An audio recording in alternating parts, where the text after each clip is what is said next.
everyone, and a very warm welcome to this exciting one-on-one conversation with Michael Kim, Head of Human Resources APAC at Spotify, on the topic how Spotify is building a work from anywhere culture.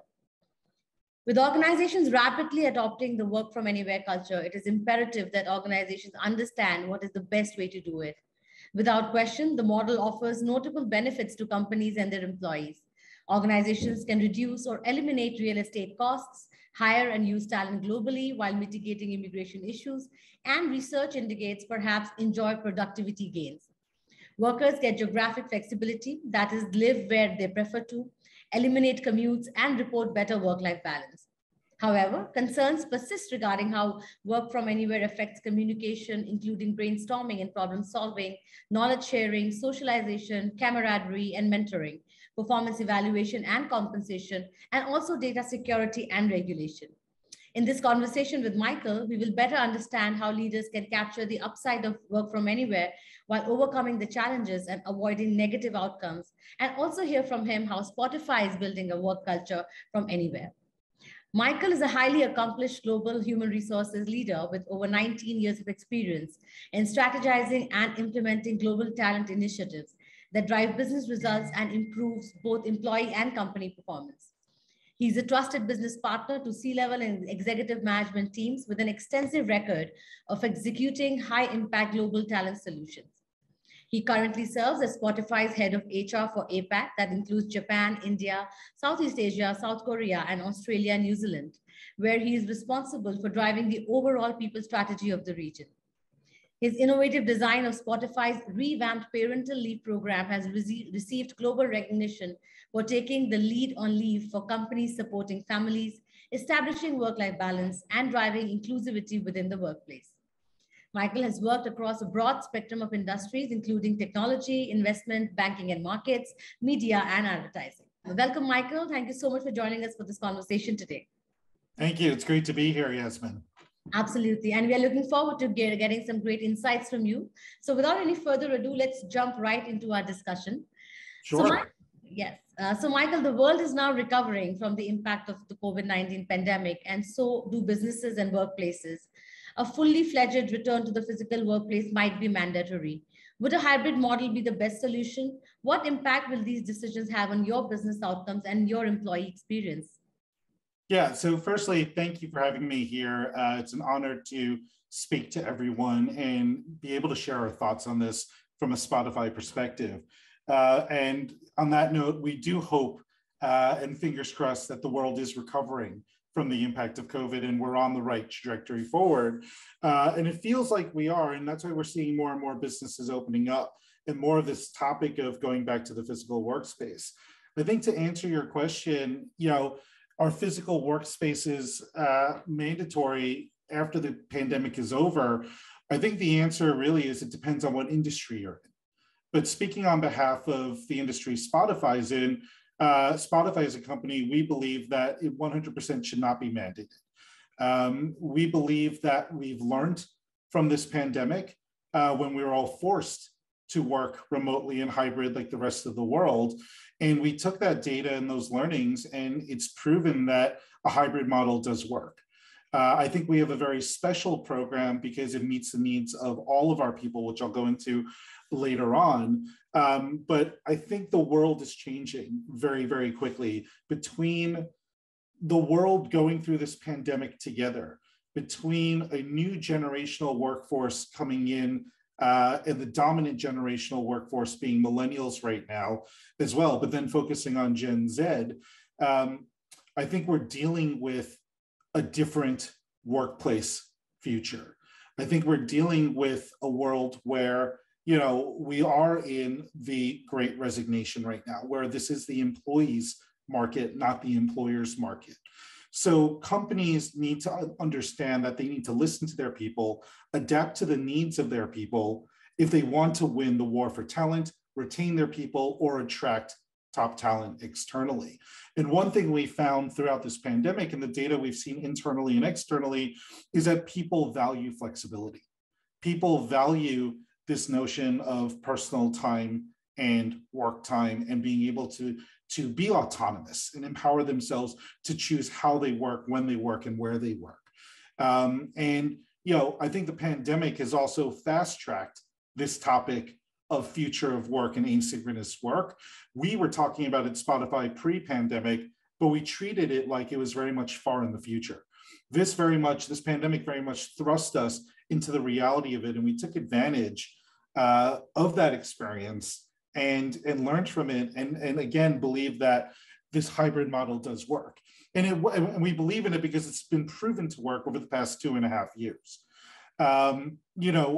What are the decisions? What's the impact that these decisions will have on your business outcomes and your employee experience? That's an interesting question, though, Yasmin, because I think it's too early to tell. And I'll go into more of that in later detail. But if you think about it, the entire world, for the most part, for 2.5 years, has all been asynchronously working. But this is because of the pandemic, not because businesses have chosen to shift their culture to a hybrid work model.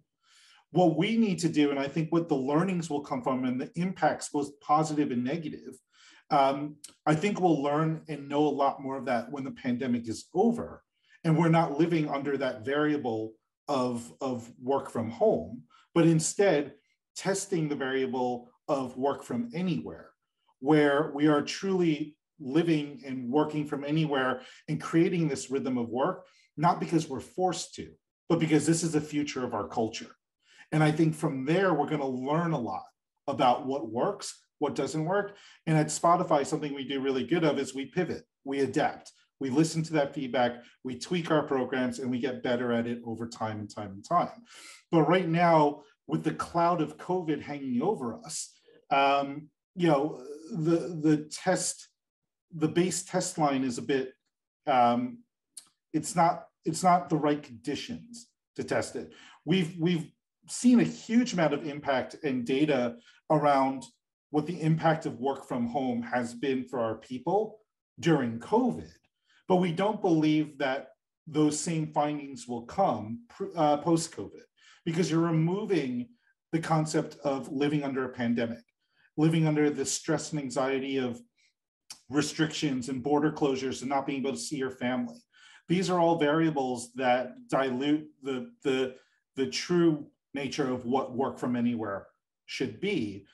So I think we have a lot more to learn, but we, like most other companies, are extremely eager to move forward from this pandemic so we can start truly testing our work from anywhere rhythm, if that makes sense.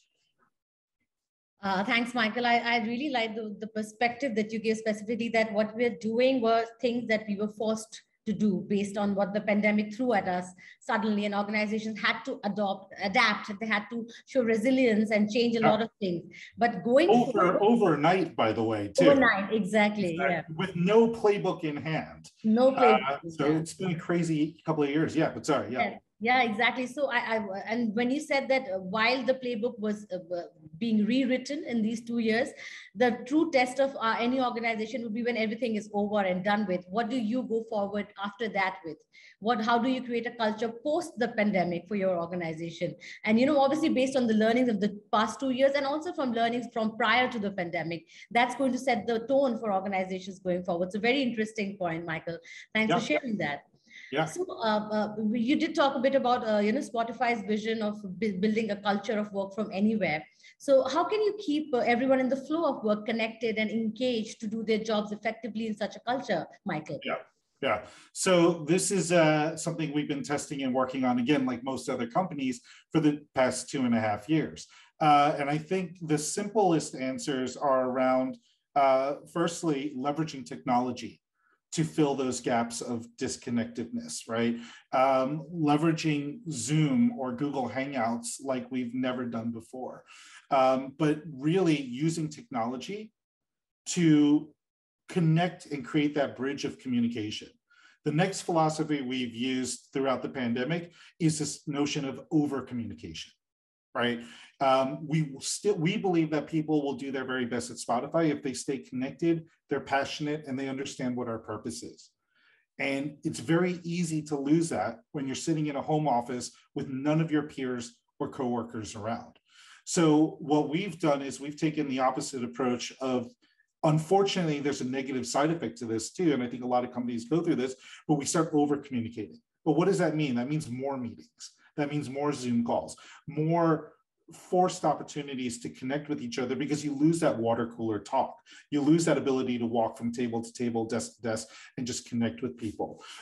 So we've really leveraged our communication technology platforms more than ever over the past, 2.5 years.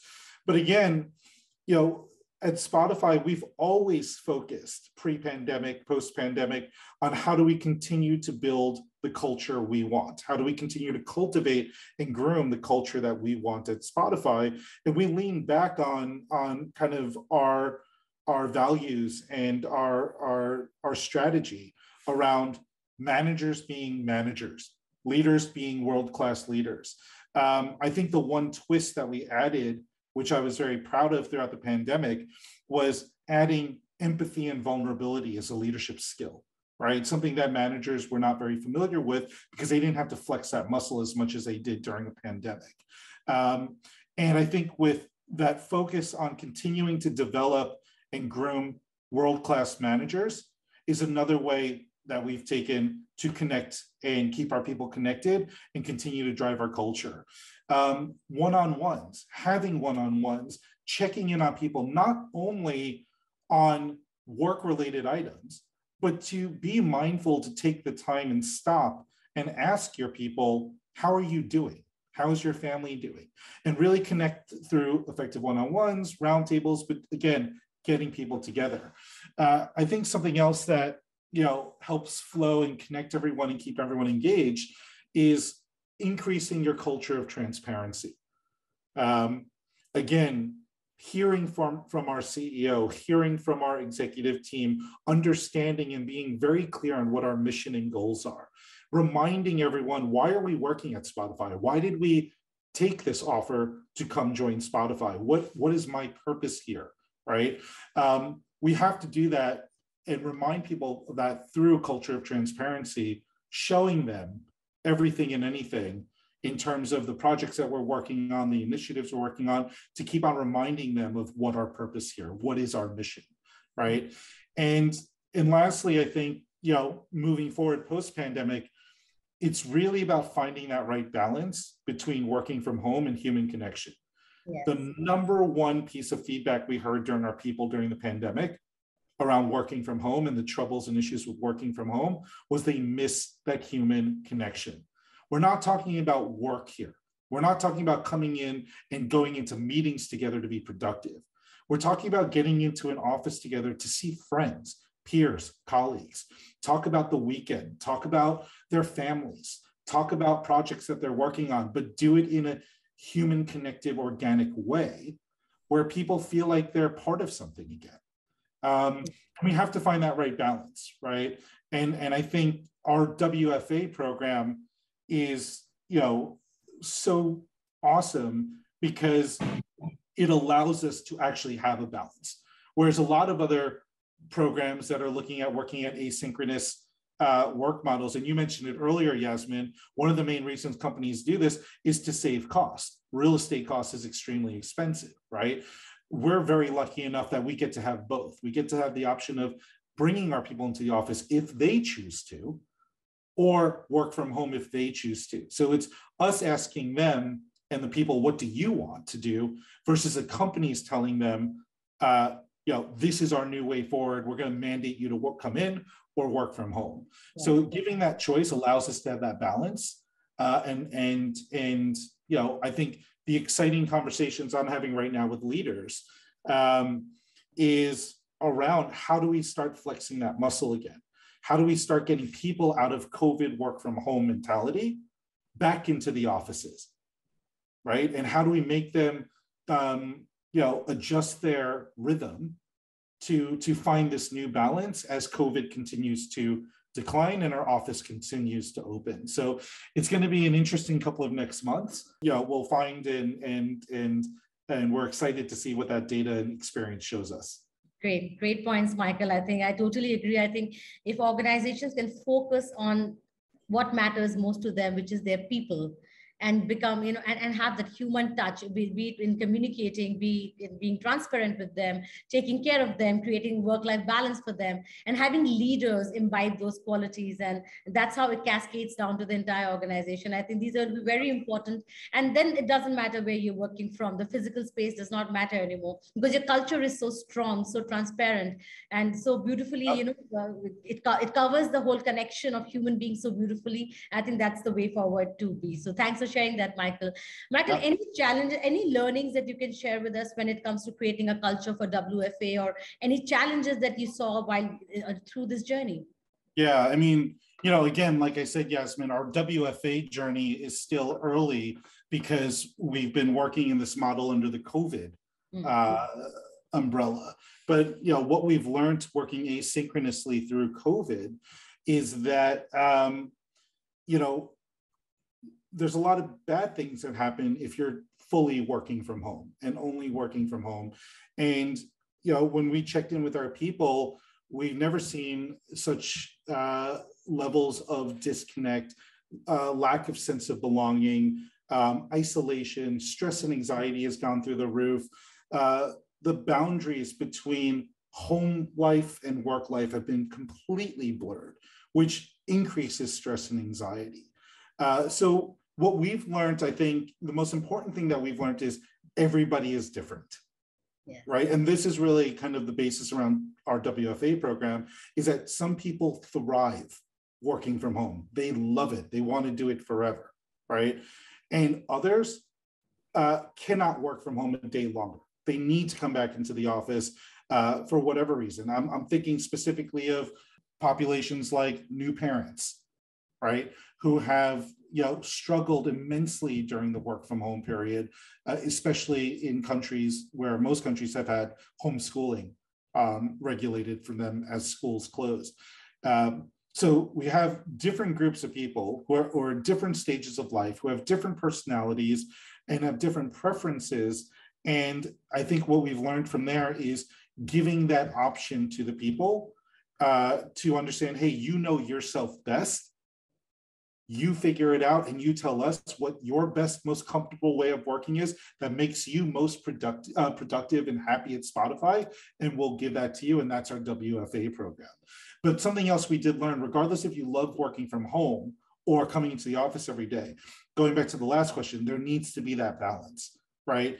So I think, something that companies may get wrong, but may have to do so for other factors, is companies that, again, lean too much to the right or to the left. If it's all work from home or nothing, or it's all coming into the office or nothing, I think those two extremes will lead to a very unhealthy balance.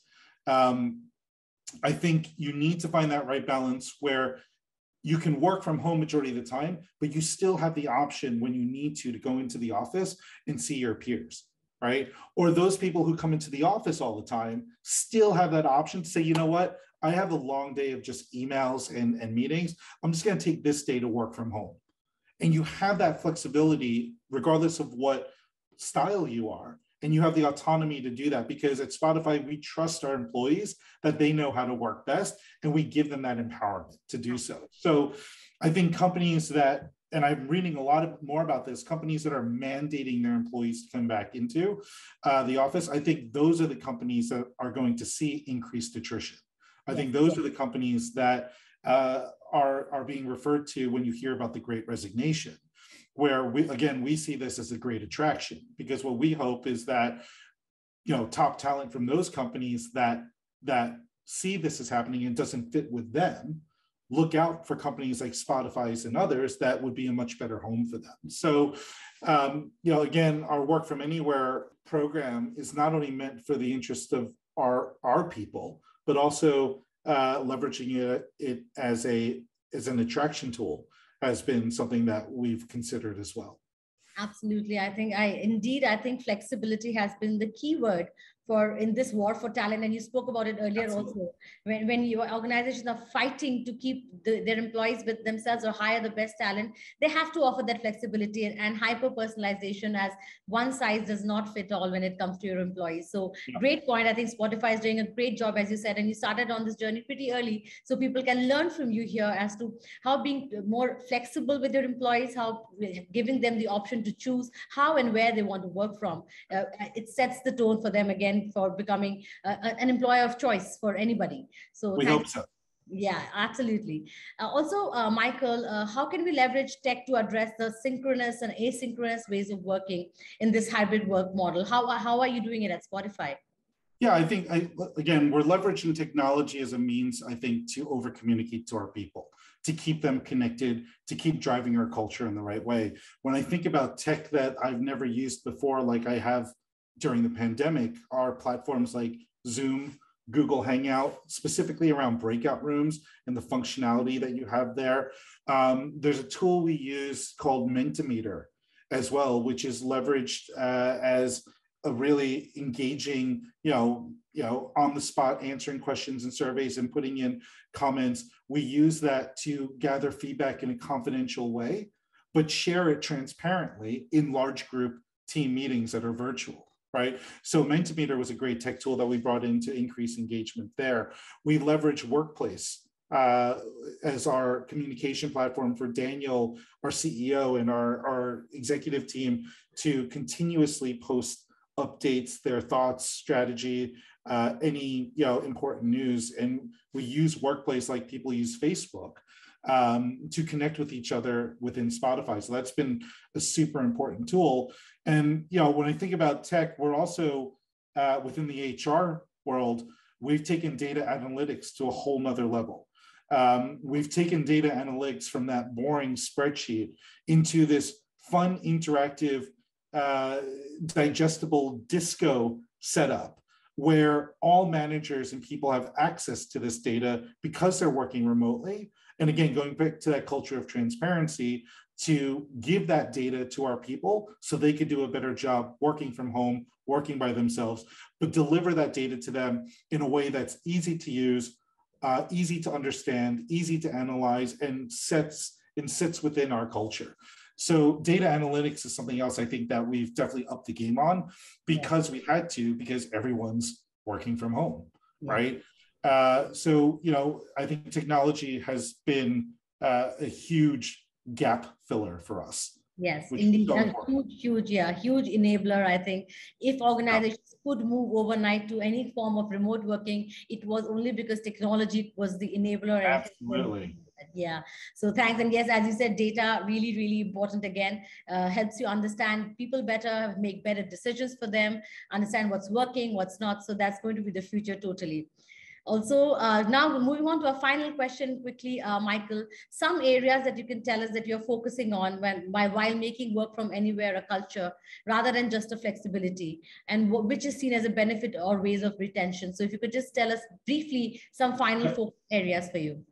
Yeah, again, I think it's too early right now, but we want to make sure that number one priority is that we do keep it flexible for our people and we make sure it does work for our people. But I think when it comes to culture, we're not changing our strategy from WFA and non-WFA, right? We will continue to evolve our culture and anchor ourselves in the values that we have and the culture that we've been driving since this company was founded. So as long as we're shepherding our culture in the right direction, asynchronously or not asynchronously, but leading where our values of collaboration, playfulness, innovation, sincerity, and passion lead the way.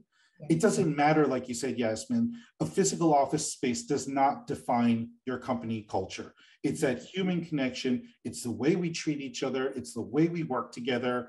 And we have proven over the past 2.5 years at Spotify that we could still drive positive culture in this hybrid work model. So we're not concerned about the culture piece, to be honest with you. And we've also accepted that culture will always evolve, right? And we just have to keep up with that. So we're excited to see what insights come from WFA once we sunset COVID. And I think give us a year and we'll be back with a lot more insights from a WFA perspective, and maybe not so much from a COVID perspective. Yeah, and that would be very interesting. We will certainly come back to hear that from you, Michael, because as you said in the beginning, it's not the changes forced by COVID are not going to define our future. The future is when everything is back to normal. And how do you then want to define your culture? And very beautifully said, culture is ever evolving. It is about being human. It is about taking, taking care of your people, having the empathy for them, being vulnerable to your own people, and helping them understand what's happening and what's not happening, and communicating, communicating. I think that is what builds a culture, irrespective of where you are based out of. So on that note, Michael, thank you so much. It was a great conversation. Thank you, Yasmin. Pleasure. Thank you so much. And I'm sure our audience today had a lot of learnings to take away and apply in their own organizations, as Spotify is leading the way. So some of the learnings can definitely be used further. So a big thank you to Michael for sharing those with us. And also a big thank you to our audience for joining us for this session. Coming up next is the mega panel discussion on designing total experience for your employees. Stay with us, everyone. Thank you.